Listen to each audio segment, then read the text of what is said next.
আসসালামু আলাইকুম বন্ধুরা, শুভ দুপুর। কেমন আছেন আপনারা? আশা করি ভালো আছেন। আল্লাহর রহমতে আমিও ভালো আছি। তো আমি আজকে দুপুরে রান্না করব ডাল, আলু ভাজি আর হলো একটা ভর্তা তৈরি করব। তো সেই ভর্তাটাই আপনাদেরকে আজকে শেয়ার করতেছি।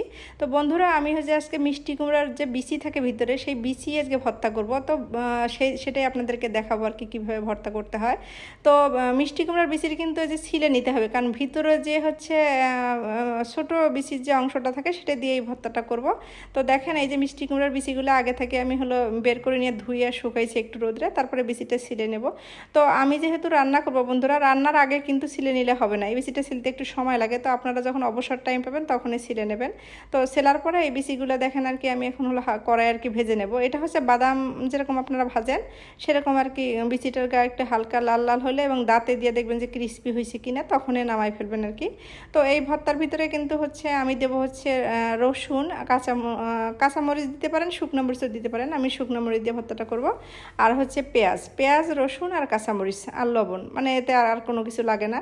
তো আপনারা নর্মালি যেরকম বাদামের ভর্তা খান সেইভাবেই বানালেই আর কি হবে আর কি, যে বাদামের ভর্তাতে যে উপকরণগুলো লাগে।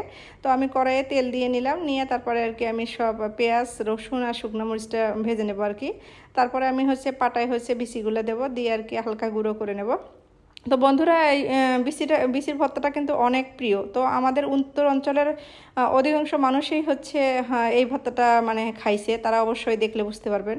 তো যারা অন্য অন্য এলাকার আছে তারা হয়তো অনেকেই বোঝেন না যে মিষ্টি কুমড়ার বিচিরও ভর্তা খাওয়া যায়। যেরকম আমার দক্ষিণ অঞ্চলে বিয়ে হয়েছে, এখানকার লোকেরা কিন্তু বোঝে না যে এই ভর্তা খায়। তো আমি আসার পরে অনেকেই দেখে বোঝে যে এটা দিয়ে ভর্তা করা যায় আর কি। তো তারপরে দেখেন যে এখানে আমি রসুন আর পেঁয়াজ আর শুকনো মরিচ আর একটু হালকা লবণ দিয়ে এখন বেটে নেব পুরো জিনিসটা।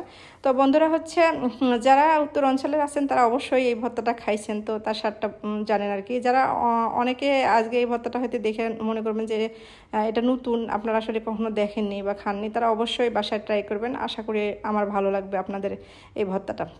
তো এই ভর্তাটা কিন্তু আসলে অনেক প্রিয়। তো আমাদের বাড়িতে এমন আছে যে মাছ মাংস রান্না হলেও কিন্তু সেটা দিয়ে খাওয়া বাদ দিয়ে এই ভর্তাটা দিয়ে সবাই পছন্দ করে, এবং অনেক সুস্বাদু এবং অনেক মজা আর কি। তো আপনারা অবশ্যই বাসায় ট্রাই করবেন, আশা করি ভালো লাগবে আর কি।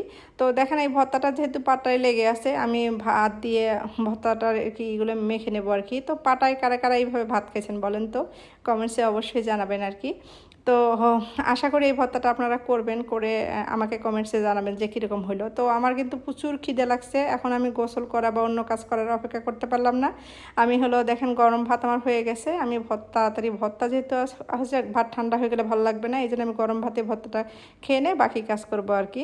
তো ভিডিওটি ভালো লাগলে লাইক, কমেন্ট এবং